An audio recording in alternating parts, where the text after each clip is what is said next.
Good morning student. Class first year में आपने इसके जो पिछले वाले जो लेक्चर थे उसमें पढ़ा था जंतुओं का स्थूल वर्गीकरण के बारे में आप लोग पढ़ रहे थे। तो बेटा उसमें मैंने बताया था जंतुओं के स्थूल वर्गीकरण में मैंने बताया था कि जो जंतु जगत है ना वो बहुत ही विशाल और विषम है। क्या बताया था मैंने कि जो जंतु जगत है वो काफ़ी विशाल एवं विषम है। विशाल का मतलब बहुत ही विस्तृत है, ठीक है, बहुत ही बड़ा है। और विषम का मतलब उसमें बहुत सारी क्या है, विविधता है, ठीक है। क्या है, बहुत सारी विविधता है, ठीक है।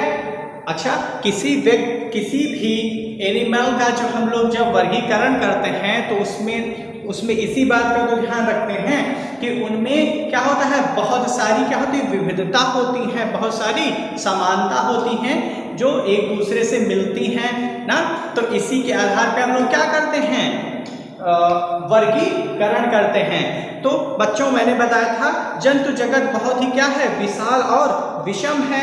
इसमें क्या होता है, इसमें मुख्य विकासीय प्रवृत्तियों के आधार पर इसको हम लोगों ने क्या किया था, इसमें क्या किया था हमने, इसकी जो विकास की प्रवृत्ति है, जो इसके विकास का जो लक्षण है, इसके आधार पर हम लोगों ने स्थूल वर्गीकरण को निम्न भागों में बांटा था, जिसमें पहला क्या था, शाखाओं में, ठीक है।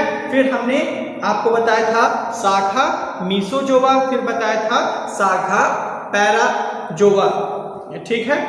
तो शाखा जो मीसोजोआ थी उसमें हमने बताया था समुद्री कशेरुकी जंतुओं के सूक्ष्म सदृश परजीवी, कुछ में क्या है, कुछ में क्या होता है, वो द्विपार्श्वीय ऊतक नहीं होते हैं, या एक से अधिक जनन कोशिकाओं के चारों ओर रोमाग्य पाचन कोशिकाओं का बाहरी स्तर, ठीक। और एक ही संघ मीसोजोआ के क्या है, सभी उदाहरण थे। तो इसके बाद फिर हमने बताया शाखा पैराजोआ, इसमें मैंने बताया था कि इसमें जलीय जंतु स्पंज जैसे स्पंज जंतु है। तो इसमें क्या होता था, इसमें ऊतक का क्या होता है, अभाव होता है। इसमें ऊतक क्या होते हैं, बिखरे हुए होते हैं। कोशिकीय संगठन एक कोशिकीय, इसमें क्या होता है, अतः शरीर केवल कोशिकीय स्तर का होता है। और इसमें देह भित्ति कैसी होती है, छिद्र युक्त एवं द्विपार्श्वीय होती है, ठीक है। ये आपको बताया गया था। और आज हम लोग क्या पढ़ेंगे, आज हम लोग पढ़ेंगे यूमेटोजोआ। क्या पढ़ेंगे, यूमेटोजोआ पढ़ेंगे। तो बेटा मीसोजोआ तथा पैराजोआ को छोड़कर अन्य सभी जंतु यूमेटोजोआ शरीर क्या है, संगठन ऊतकीय या स्तर का देह भित्ति छिद्रयुक्त नहीं और स्पष्ट मुख एवं पाचन गुहा उपस्थित, ठीक है। ये जो भी लिखा है, अब हम इसे समझते हैं क्या लिखा है ये भाई, क्योंकि बड़ा अजीब सा लिखा है। मीसोजोआ तथा पैराजोआ को छोड़कर अन्य सभी जंतु यूमेटोजोआ शरीर संगठन ऊतकीय या स्तर का देह गुहा भित्ति छिद्रयुक्त नहीं ना। अब क्या है, जो यूमेटोजोआ है ना, इसमें क्या होगा, इसमें स्पष्ट मुख एवं पाचन गुहा क्या पाई जाएगी। क्या मीसोजोआ जो यूमेटोजोआ है ना, इसमें क्या होगा, इसमें मुख एवं पाचन गुहा क्या है, स्पष्ट रूप में पाई जाएगी। तथा इन दोनों में जो मीसोजोआ और पैराजोआ में ऐसा नहीं था, मीसोजोआ तथा पैराजोआ में ऐसा नहीं था। और यूमेटोजोआ में क्या था, स्पष्ट मुख एवं पाचन गुहा उपस्थित होती है। और बेटा जो, ठीक है, इतना हमने जाना। फिर उसके बाद अब हम क्या करेंगे, इसके जो डिवीजन है उसके आधार पर इसको हम लोग यूमेटोजोआ को क्या करेंगे, दो भागों में बांट देंगे। यूमेटोजोआ को हम लोग क्या करेंगे, दो भागों में बांट देंगे। पहला जो भाग है, प्रभाग है, क्या है वो, एडिएटा क्या है, प्रभाग। पहला जो प्रभाग है क्या है,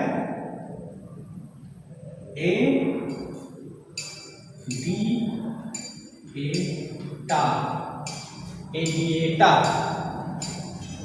ठीक है। हाँ, तो पहला प्रभाग क्या है, एडिएटा, ठीक है। एडिएटा ये क्या है भैया, इसमें क्या है, इसमें क्या होता है, शरीर मूलतः अरीय सममिति का होता है। कैसा, अरीय सममिति का होता है। तो अच्छा, अरीय सममिति का होता है, इसका मतलब क्या है, अरीय सममिति का होता है, इसका मतलब क्या होगा, क्या होगा इसका मतलब, क्या है, प्रभाग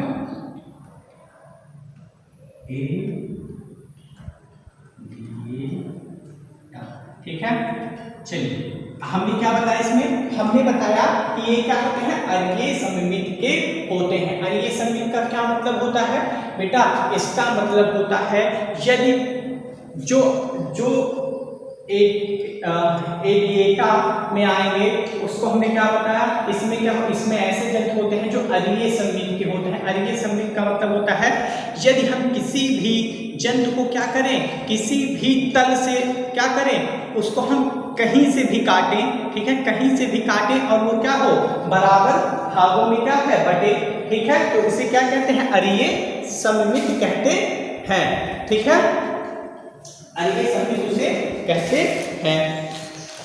अब ठीक है, अब अरीय सममित कहते हैं।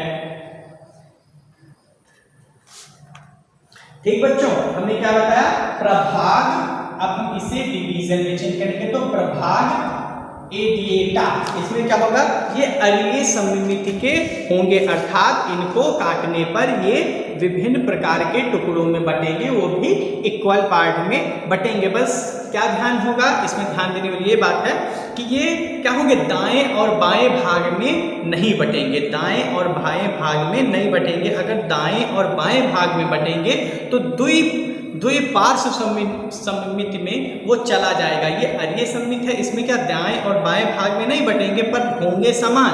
पर जिस तरीके से द्विपार्श्व सममित, जैसे हम लोग क्या है, द्विपार्श्व सममित है, अगर हम लोगों को क्या किया जाए, हम लोगों को क्या किया जाए, बीच से ऐसे काटा जाए तो हम लोग लेफ्ट और राइट में क्या हो जाएंगे, बट जाएंगे, जबकि अरीय सममिति में ऐसा नहीं होता है। तो शरीर मूलतः अरीय सममिति वाला, अतः शरीर को लंबाई में कई रेखाओं पर समान अर्ध भागों में बांटा जा सकता है। अरीय सममित का क्या मतलब है, इसको लंबाई में कई रेखाओं पर समान अर्ध भागों में बांटा जा सकता है।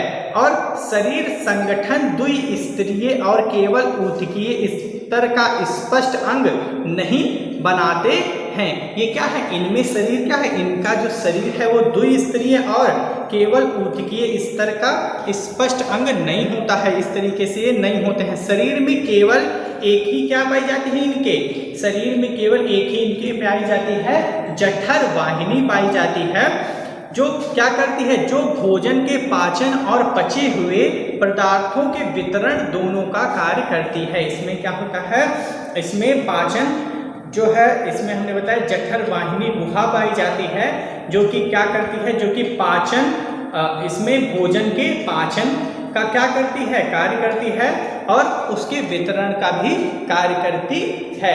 तथा अब और आगे दोनों का क्या है, दोनों का कार्य करती है। और इसमें जो है गुदा क्या होती है, अनुपस्थित। रेडिएटा को दो संघों में बांटा गया है, क्या होगी इसमें, गुदा क्या होगी, अनुपस्थित होगी। एक बार पुनः, प्रभाग एडिएटा क्या है, ये बेटा अरीय सममिति का होता है, अर्थात इसको लंबाई में अगर हम किसी भी तरफ से काटें तो ये क्या होगा, ये समान ये क्या होगा, ये समान भागों में बटेगा। और इसका जो शरीर होता है वो द्विस्तरीय तथा ऊतकीय स्तर का नहीं होता है। इसमें क्या होता है, इसमें एक जठर वाहिनी गुहा पाई जाती है, क्या पाई जाती है, जठर वाहिनी गुहा पाई जाती है, जो भोजन के पाचन में तथा भोजन के वितरण में क्या होती है, सहायक होती है। इसको बेटा क्या किया गया है, इसको दो भागों में बांटा गया है, इसको क्या किया गया है, दो भागों में बांटा गया है, ठीक है। एडिएटा को क्या किया गया है, दो भागों में बांटा गया है। पहला जो संघ है वो नाइडेरिया है, क्या है, पहला संघ इसमें क्या है, संघ नाइडेरिया। क्या है बेटा? नाइडेरिया। और इधर क्या है? टीनोफोरा। इधर क्या है? संघ टीनोफेरा। क्या है? टीनोफेरा है। इधर क्या है? संघ नाइडेरिया और इधर क्या है? टीनोफोरा है। तो प्रभाग एडिएटा को दो भागों में बांटा गया है। इसमें आने वाले जो जंतु होते हैं वो अलीय संवृत्त के होते हैं। उसमें क्या है? उसमें जठर वाहिनी पाई जाती है जो कि भोजन के पाचन में तथा भोजन के वितरण में सहायक होती है। इसको दो संघ में बांटा गया है, संघ नाइडेरिया और संघ टीनोफोरा या संघ नाइडेरिया या सिलेंट्रेटा। ठीक है, तो देखते हैं संघ नाइडेरिया क्या है बेटा। तो चलिए देखते हैं संघ नाइडेरिया। तो ये विशेष प्रकार की इसमें क्या पाई जाती हैं? दंश कोशिकाएं पाई जाती हैं। इसमें क्या पाई जाती हैं? दंश कोशिकाएं पाई जाती हैं। इसमें दंश कोशिकाएं पाई जाती हैं। दंश कोशिका पाई जाती है। ठीक है, पाई जाती है। इसमें क्या है? इसमें दंश कोशिका पाई जाती है। किसमें? नाइडेरिया में दंश कोशिकाएं क्या हैं? उपस्थित होती हैं तथा इन जंतुओं का अद्वितीय लक्षण होता है। इसमें रोमांच भी, ठीक है, प्लेटें अनुपस्थित होती हैं और इसमें क्या होगा? मुख कोमल स्पर्शों द्वारा घिरा होता है। इसमें क्या होता है? मुख जो होता है इनका कोमल स्पर्शकों के द्वारा घिरा हुआ होता है। मतलब पेनिटी जैसे मुख है तो स्पर्शकों के द्वारा क्या होगा? इनका कोमल मुख क्या होगा? छिपा हुआ होगा। जैसे उदाहरण इसका क्या है? संघ नाइडेरिया का उदाहरण क्या है? हाइड्रा है। क्या है? हाइड्रा। ठीक है, संघ नाइडेरिया का उदाहरण क्या है? हाइड्रा है। संघ नाइडेरिया का उदाहरण क्या है? तो संघ नाइडेरिया का उदाहरण आपका हाइड्रा है। पहले हमने क्या बताया? हमने बताया प्रभाग एडिएटा। इसमें अलीय संवृत्त के जंतु आते हैं और इसमें जो है जठर वाहिनी पाई जाती है जो कि भोजन के पाचन तथा भोजन के वितरण में सहायक होती है। और उसको दो संघों में बांटा गया है। इसको संघ नाइडेरिया और टीनोफोरा। फिर मैंने बताया कि बच्चों संघ जो नाइडेरिया है इसमें क्या होती है? दंश कोशिकाएं पाई जाती हैं। ठीक है, इसमें क्या होती हैं? दंश कोशिकाएं पाई जाती हैं। और इसमें जो मुख होता है वो कोमल स्पर्शों के द्वारा क्या होता है? घिरा हुआ होता है, जिसका उदाहरण हमने बताया हाइड्रा बताया। ठीक है, फिर उसके बाद अब हम आएंगे संघ टीनोफोरा में। क्या है? संघ टीनोफोरा क्या है? तो बच्चों संघ टीनोफोरा इसमें क्या है? दंश संपुट एवं स्पर्शक अनुपस्थित, गमन के लिए रोमाभिक प्लेटें क्या हैं? 8 बाह्य श्रृंखलाएं होती हैं। इसमें क्या है बेटा? दंश संपुट एवं स्पर्शक अनुपस्थित होते हैं। इसमें क्या है? इसमें दंश कोशिकाएं पाई जाती हैं, इसमें दंश कोशिकाएं नहीं पाई जाती हैं। इसमें दंश कोशिकाएं क्या हैं? नहीं पाई जाएंगी ना। इसमें क्या है? दंश कोशिकाएं नहीं पाई जाएंगी। ठीक, और क्या है? और स्पर्शक भी क्या है? अनुपस्थित होते हैं तथा गमन के लिए ये रोमाभि का प्रयोग, चलने के लिए, गमन के लिए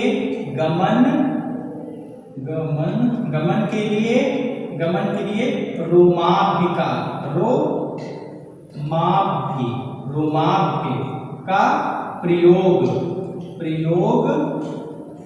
करते हैं। ठीक है, करते हैं। क्या बताया मैंने बताया टीनोफोरा में क्या है? देखो नाइडेरिया में क्या था? 10 कोशिकाएं पाई जाती थी। ठीक है, इसमें जो एनिमल होते हैं उनमें स्पर्शकों के द्वारा क्या होता है? कोमल इनका फेस क्या होता है? छुपा हुआ होता है। फिर टीनोफोरा में आते हैं तो टीनोफोरा में क्या है? दंश कोशिकाएं में और रोमाभ जो होती हैं उनमें क्या होती है 8 बाह्य श्रृंखलाएं होती हैं, 8 प्लेटें होती हैं जिसमें क्या होती हैं 8